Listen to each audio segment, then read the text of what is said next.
If you're in a place right now where you're not happy with your current body composition, but you want the lean, strong, aesthetic looking physique, a body that says, yep, I lift, and one that's representative of the hard work you put in and the type of person that you want to be, the problem isn't that you haven't found the right plan yet. It's not the right training split that you're missing. It isn't the right macros or the right diet plan that you need to be following.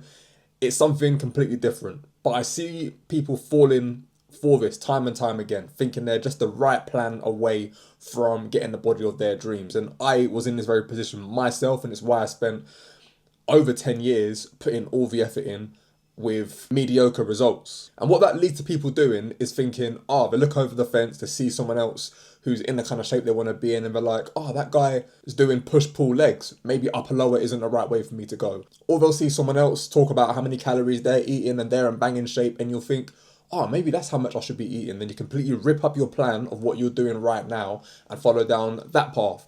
And all that's doing is every time you hit the restart button, it's starting you from ground zero again. And that's a big reason as why you're not seeing the progress you want. But there's something bigger than that. I'm going to be really honest with you here. And this comes from a place of being in the very position, thinking the very same thing, from being the person that was putting in all the effort on paper, doing all the right things, but never seeing the progress that I wanted, never looking like I lifted. And a big part of it was realizing that your body, or for me, it was realizing that my body is a reflection of the choices that I'm making day in, day out. And you can have the right plan, but all the choices you make each day, like I say, are going to be reflective of the type of person you are behind closed doors and those choices that you're making. Now, right now, this might sound a little bit fluffy, a little bit airy-fairy. So I'm going to go into some practical details or practical examples of how that manifested in my own personal journey. Because when I was dieting down, I thought I was, again, doing all the right things, but this is where I ended up. Still having that kind of skinny, fat look to my physique, still soft, not really looking very muscular, and yeah, not an impressive physique for someone who was in the gym 4-5 times a week. And the funny thing is, when I, in 2023, dieted down for a photo shoot, probably the most locked in I'd ever been at that point, I was on the same calories that I was on when I was putting all the effort in here in that picture that I just showed and not seeing the progress that I want. And yeah, like I'm going to talk about in this video, it was down to my choices. And that was things like, for example, having no structure on my weekends.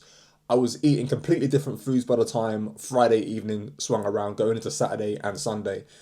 I thought just being healthy and being on point with my nutrition Monday to Friday was going to be enough. But then the weekend came, protein would be lower, and it meant that I would never be feeling full throughout the day, and not feeling full throughout the day meant I'd be snacking a lot more. And then the snacking in itself never filled me up. So by the time the evening came, I'm trying to think, oh, I'm starving, what can I eat? Looking in the fridge, there's food in the fridge, but nothing that's really enticing. And because I've been snacking my way through the day, the cravings are going to set in way more easier, and I'm going to make a poor choice. And that for me looked like ordering a Domino's pizza, getting a takeaway and getting a grill and being like, oh yeah, that's healthy, but still slamming down a half chicken, chips, and a big platter of wings on the side, thinking that I was going to be alright because it was protein. But all that meant was I was blowing my any kind of deficit I created through the week, it was blowed out on a weekend. It was things like in the office, bringing my lunch into work, having healthy food in the fridge in the office, but then when someone at work would be like, oh, Seb, we're going Five Guys, do you want to come with? Straight away, I'd be like, oh yeah, cool, yeah, I'll go do that. And I completely Ray Charles the food that I brought in and tell myself, oh, it's only one day, not the end of the world, I get back on it tomorrow. It was things like, even if I did eat the lunch that I brought in, someone would bring in some M&S brownies and I'll give into the temptation. It'd always be, the Debbie's from accounts bringing in M&S brownies for someone's birthday, their own birthday, coming back from holiday. I never really got that culture in the office, but just seeing that little tub there, I'd be like, oh, do you know what? I feel a bit peckish today. Let me have a little bit of them. Next thing you know, you're having 2 or 3 of them brownies and you've wiped out your deficit of calories throughout the day. So those are the choices that I'd be making that would, you think they're small moments, those isolated incidents, but you very easily undo what you do, your work you're putting in with those mindless decisions that you're making.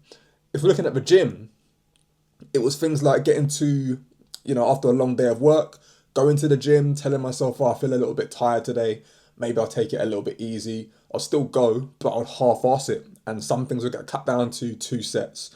Sometimes I would, intensity would be lacking and I'd be like, oh, you know what? I showed up today. That was enough. But again, over a period of time, those things add up and it's not going to be conducive to building the strong looking physique. And even the work that you do in the gym, how you train is going to reflect in how you look. And all of that's before I even get started on my movement or lack of movement. Like I've sat behind a desk all day, every day. And only walking I'll do would be going to the tea point to grab a cup of tea, a coffee, have a little chat with someone, and then walk back to my desk. From my desk, end of the workday, to the car. From the car to my front door. From my front door to the sofa. And that'd be me for the evening. If I'm in the gym, just walking from station to station. That is not going to be enough movement to, well, A, for your mental health. You want to be getting outside, getting sunlight in. But steps in itself is a hack for getting yourself lean, looking good, and maintaining it as well. And that's something I just wasn't doing. I thought the fact I was going to the gym 4 or 5 times a week, lifting weights meant I was active and enough to burn calories and keep the body fat off. And yeah, there was never any kind of intentionality for getting any additional movement in. Now, I could go on here in terms of some of these habits and things that, again, for me seemed small and inconsequential in the moment. And you might relate to some of those choices that you might be making yourself. And you probably have your own habits that you're making as well. But I think the first step is bringing some awareness to the habits that you're making right now. Because once you're aware of them, that means you can change them and make new choices. And something I do with my clients is sitting down, creating half an hour for yourself, putting pen to paper and writing down the habits that I just said that you might not be aware of them. But if you actually sit and think, you'd be like, oh, do you know what? Yeah, last week, this is what I did. This is what I did. That probably isn't conducive to me getting the kind of body and results that I want. And then once you've written those down, it's thinking, okay, cool. Well, what would somebody who already has the lean and strong, muscular looking physique do in those situations? Or what would they do instead of the things that I'm currently doing?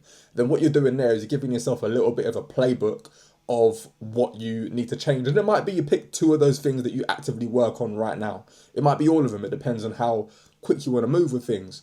But just having that awareness there, really and truly, is the start. And what you're doing there is drawing up a blueprint of the upgraded version of yourself, of who you want to become, who lives in the lean and strong body, who takes action when things are hard. And when you have those hard moments on the journey, when you feel yourself slipping back into past habits, you have this already pre-written down and looking, okay, cool, I'm falling back into those patterns.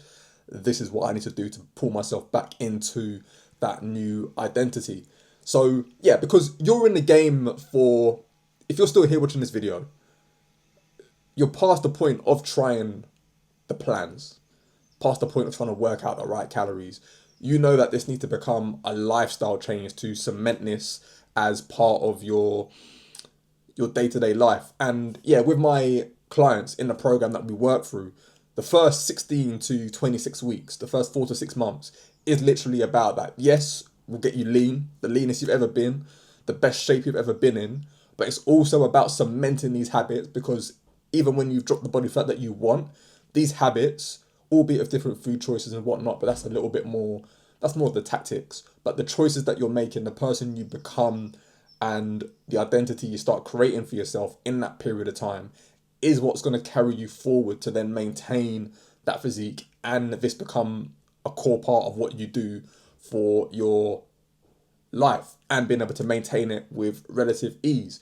Being in a place where you feel proud for finally achieving or cracking the code for something that you've been putting years of effort into.